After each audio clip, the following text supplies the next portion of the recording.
Prezados irmãos, prezadas irmãs, prezados ouvintes e internautas, nesta quinta-feira da 11ª semana do tempo comum, a igreja vem nos trazer no evangelho de hoje, Mateus capítulo 6, uma passagem em que Jesus ensina os seus discípulos como orar ou como rezar. E para Jesus, a melhor oração, a oração mais completa, a oração que resume tudo aquilo que nós poderíamos pedir, encontra-se no Pai Nosso. O Pai Nosso, uma oração composta pelo próprio Jesus, é a oração que nós fazemos em toda missa, é a oração que nós fazemos quando rezamos o terço. É considerada a oração mais forte, a oração mais completa de todas, porque ela foi composta por Jesus. As palavras do Pai Nosso não provêm de um homem comum, não provém de um santo qualquer, não provém de um papa, não provém de um escritor da teologia, provém do próprio Jesus. Por isso, então, cada palavra, cada frase do Pai Nosso merece a nossa atenção. É uma pena que nós não tenhamos tempo para refletir frase por frase, para que você possa perceber a profundidade do Pai Nosso. Como essa oração que Jesus nos ensinou é riquíssima e por isso precisamos todos os dias e, se possível, várias vezes ao dia, rezar a oração do Pai Nosso. Já que não será possível, vamos então ficar em apenas uma frase. E essa frase é a que hoje nós vamos refletir, complementando o que nós falamos na parte da manhã durante o programa Mensagens de Fé. Na parte da manhã nós falávamos sobre a entrega que está, poderíamos assim dizer, subentendida na primeira parte do Pai Nosso. E agora vamos na segunda parte, que vai falar basicamente sobre o perdão. Olha o que Jesus diz. Quando nós quisermos rezar, nós devemos pedir isso a Deus. Perdoa as nossas ofensas, assim como nós perdoamos a quem nos tem ofendido. Esse é o texto que na liturgia da palavra de hoje a igreja nos traz. Mas eu preciso dizer para você, meu irmão, minha irmã, que no texto original, e você sabe, o texto original da Bíblia não foi escrito em português, foi escrito em grego. No grego, a frase que foi dita por Jesus, ela é um pouquinho diferente. Então o que Jesus diz no grego é assim: perdoa as nossas dívidas, assim como nós perdoamos os nossos devedores. Aí você deve estar perguntando, padre, mas por que o texto foi mudado? O texto foi mudado para ficar mais fácil de entender, porque para você conseguir compreender o que é dívida, o que Jesus queria dizer com dívida, talvez seria um pouco mais complicado. Então a igreja utilizou a palavra ofensa, que aí você entende de uma maneira mais clara, de uma maneira mais direta. Mas hoje eu quero refletir com você sobre o original. Jesus fala, perdoa as nossas dívidas.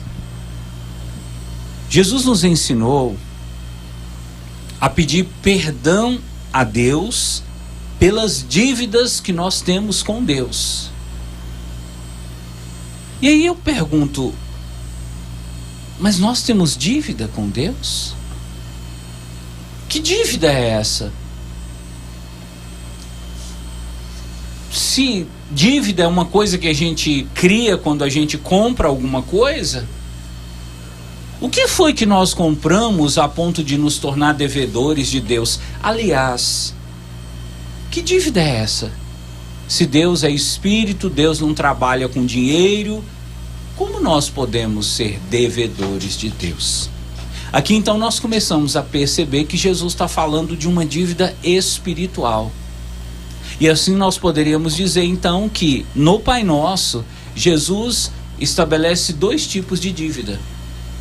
Existe a dívida material, que é essa dívida que você contraiu com o banco, quando você pegou um empréstimo. É a dívida que você contraiu lá na mercearia de seu Zé, quando você foi lá comprar e pediu ele para anotar no caderninho dele. É a dívida que você contraiu na loja, quando você fez o seu crediário. É a dívida que você contraiu quando comprou algum produto, quando você comprou algum bem de primeira necessidade, algum bem para o seu uso pessoal, para o uso da sua família. Essa é a dívida material que você paga com dinheiro.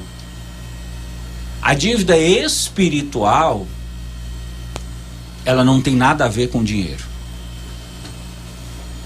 A dívida espiritual tem a ver com algo que alguém te entregou, que não é dinheiro, e que você vai ter que pagar também, mas não com dinheiro. Ué, padre, mas o que alguém me entregou e que eu tenho de pagar? Por exemplo, uma pessoa que cuida muito de você. Essa pessoa, ela adquire um crédito. Ela gosta muito de você, ela cuida muito de você. Vamos pegar, só para você entender, o seu pai e a sua mãe.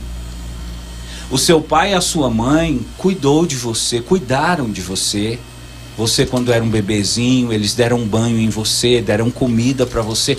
Hoje você tem uma dívida com seus pais. Aí você me diz assim: não, padre, eu não tenho dívida com os meus pais não, porque eu não pedi eles para fazer nada para mim. Veja, não é que você pediu, é que eles fizeram. E só de fazer por você alguma coisa, eles se tornaram credores. Eles entregaram para você alguma coisa de valor, e você recebeu, você usou, você cuidou, você se tornou então devedor. Mas não é um devedor de dinheiro, não é que você vai ter que pagar a sua mãe, pagar seu pai com dinheiro. Tem filho até que pensa isso. Ah, já que minha mãe cuidou muito de mim, então eu vou dar ela presente, eu vou comprar eletrodoméstico. Às vezes, o que a sua mãe mais quer de você é seu amor. Então, o seu amor é uma maneira de pagar a sua dívida com seu pai e sua mãe. Porque veja, meu irmão, veja, minha irmã, se aqui na terra tudo tem um preço, tudo tem um custo, no mundo espiritual também. Existem custos a serem pagos. Quando você faz o bem para alguém, quando você faz o mal para alguém, quando você faz alguém chorar, quando você faz alguém sorrir. Deixa eu te dizer assim, só para você entender. No mundo espiritual, como aqui na terra, existe o bem, existe o mal. Amém? Então olha só, se você faz o bem para alguém, você cria um crédito no mundo espiritual. Se você faz o mal para alguém, você cria um débito. Então você fica com uma dívida. Você fica com uma dívida que é espiritual e que você não paga com pecado. Ou melhor, você não paga com dinheiro. Ô padre, mas essa dívida espiritual, ela é pecado? Às vezes nem sempre, como eu estou te dizendo. O que sua mãe fez por você, o que seu pai fez por você, é um crédito que eles têm. E você tem uma dívida com eles, mas essa dívida não é pecado. Você tem que pagar com seu amor, com seu carinho, com seu cuidado, com a sua ternura, com o seu respeito. É assim que você paga tudo que sua mãe e seu pai fizeram por você. Aliás, muito pai, muita mãe vai dizer assim: eu nem queria, padre, que meu filho pagasse nada, porque eu não fiz cobrando, eu não fiz querendo algo em troca. Mas não é de querer algo em troca. São processos espirituais que não dizem respeito a nós. Você não precisa de exigir, mas você acaba recebendo aquilo. Então, quando Jesus fala, perdoa as nossas dívidas, Jesus não está falando só de pecado. Jesus está falando de toda dívida. Por isso eu digo para você, de alguma maneira, quando a igreja substituiu a palavra dívida e colocou a palavra ofensa, a igreja restringiu um pouco o sentido do texto. O texto ele é mais abrangente, ele inclui mais coisas que não só uma ofensa. Porque a ofensa é uma dívida, mas não é só uma ofensa. Tem muitas outras coisas que representam também uma dívida que nós contraímos com as pessoas. Até o respeito pode ser uma dívida, ou a falta de respeito. O fato é que nós podemos contrair dívidas com Deus, nós podemos contrair dívidas com as pessoas. Nós podemos contrair dívidas com as pessoas, seja da nossa família, sejam os nossos amigos, e essas dívidas são espirituais. Mas o que fazer quando você contrai uma dívida com alguém? O que fazer quando alguém se torna credor de uma dívida que você tem? Você tem que pagar essa dívida. Você tem que pagar essa dívida. E como você vai pagar essa dívida? Fazendo alguma coisa. Retribuindo ou compensando alguma coisa. Mas Jesus aqui vem falar que o discípulo dele, mais do que querer receber por uma dívida que alguém fez, precisa estar disposto a perdoar as dívidas dos outros. Então, meu irmão, minha irmã, você precisa hoje, com base nesse evangelho, no Pai Nosso que nós estamos refletindo, aprender a perdoar as dívidas espirituais que as pessoas fizeram com você. A dívida espiritual pode ser uma ofensa? Pode. Mas a dívida espiritual pode ser, por exemplo, um favor que você fez para aquela pessoa, e aquela pessoa, de uma maneira muito ingrata, ela retribuiu a você com crueldade, com mentira, com falsidade. Quantos casos nós conhecemos de pessoas que ajudam o próximo, de pessoas que são caridosas, são generosas, mas quando estão precisando, aqueles que foram ajudados viram as costas. Isso também representa uma dívida, a ingratidão. Quantas vezes, meu irmão, minha irmã, você pode viver essa situação de se doar, de escutar, de aconselhar alguém? Sempre que aquela pessoa está precisando, ela vem na sua casa, ela chora no seu ombro, você aconselha, você ajuda.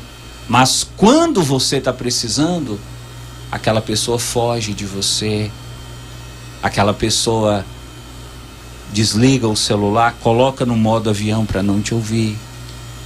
Tudo isso são dívidas que nós criamos, aí, ou que as pessoas podem criar.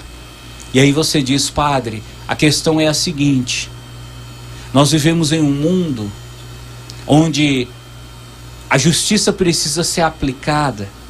Nós vivemos em um mundo onde as pessoas só querem o venha a nós, o vosso reino nada. Então eu vou entrar no mesmo sistema. A partir de agora, padre, eu só vou fazer o bem para quem faz o bem, eu só vou ajudar quem me ajuda, eu só vou gostar de quem gosta de mim, eu só vou ouvir quem me ouve, eu só vou na casa de quem vem na minha casa, eu só vou ser amigo de quem é meu amigo. O que você está fazendo quando você diz que vai viver assim? Você está dizendo que você não vai cumprir o pedido de Jesus. Porque veja, Jesus nos pediu: aprendam a perdoar dívidas espirituais. Sabe aquela pessoa que no dia do seu aniversário ela não te ligou e que você falou: nossa, mas que bola fora dessa pessoa? Não ligou, não mandou uma mensagem, depois você foi falar para ela: meu aniversário passou e você nem mandou mensagem. Desculpa, eu estava tão ocupado, eu tirei o domingo para poder dar banho no meu cachorrinho, acabou que eu esqueci. Aí você pensa: um cachorro vale mais do que a amizade que você tem comigo. Você desculpa que eu não liguei para você não, eu passei o dia inteiro assistindo televisão, o dia inteiro maratonando a minha série da Netflix. Aí você pensa: nossa, que amigo, hein? Uma série de Netflix vale mais do que a nossa amizade. Aí você fica com aquela mágoa, você fica com aquela sensação de estranhamento. Jesus disse: perdoa essa dívida. É uma dívida, essa pessoa criou uma dívida com você, mas perdoa. Sabe por quê? Se você perdoar essa dívida, as dívidas que você tem com Deus, Ele também vai perdoar. Ô padre, mas qual dívida que eu tenho com Deus? Primeira dívida que você tem com Deus, os seus pecados. Mas não só os seus pecados. Você tem outras dívidas com Deus. Olha a quantidade de coisas boas que Deus faz para você. Você faz o que para Ele? Você acorda, Deus já colocou o sol para brilhar para você, Deus já colocou nuvens no céu, pássaros para cantar, Deus já fez o seu coração bater, seus pulmões funcionarem, seu cérebro está ligado, está funcionando direitinho. Tudo isso é coisas que Deus te dá. E você dá o que para Deus? Então você tem uma dívida com Deus. Aliás, uma dívida impagável. Se Ele não te perdoar, você não tem como pagar essa dívida. Então qual é a sua maneira de quitar a sua dívida com Deus? Perdoar as dívidas que as pessoas fizeram com você. Eu quero falar para você que é mãe, você que já fez tanto pelo seu filho, pela sua filha, e hoje seu filho virou as costas, seu filho sente, você fica com a impressão de que seu filho sente vergonha de você. Perdoa essa dívida. Na verdade, seu filho nem sabe o que faz. Você que é sogra, já ajudou tanto seu genro, e hoje que seu genro está na boa, virou as costas, nem na sua casa vai mais. Você que tinha um amigo e gostava muito desse amigo, ajudava tanto esse amigo, de repente, porque esse amigo teve uma melhora de vida, recebeu uma herança, ou esse amigo conseguiu talvez a sua aposentadoria, aí agora começou a esnobar você, maltratar você, desfazer de você. Perdoa. Perdoa essas pessoas que contraíram dívidas com você.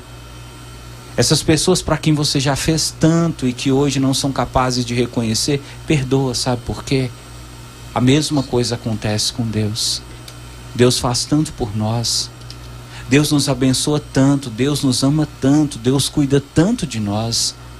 E a gente responde com ingratidão, a gente responde com maldade, a gente responde com rebeldia, a gente responde às vezes com crueldade e desmerecemos o bem que Deus faz por nós.